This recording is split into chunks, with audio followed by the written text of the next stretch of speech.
जिंदाबाद। हम क्या चाहते? आजादी। जनूबी कश्मीर में कब्रू गारत बंद करो, बंद करो। कश्मीरियों का कत्लेआम बंद करो, बंद करो।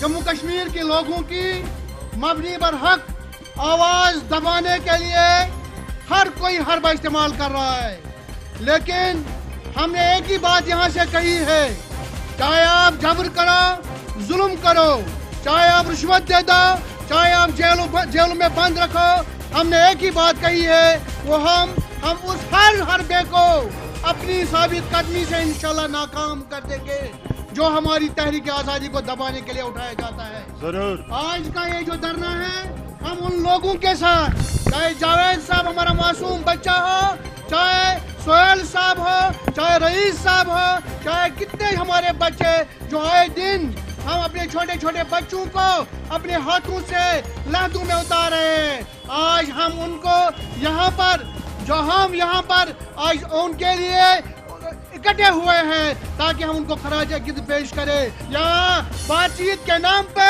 हमें वर्गलाया जाता है, हमें दबाया जाता है, कैदियों को वहाँ तिहाड़ जेल में हमारे मौजूद कैदियों को यरगमाल बनाया जाता है।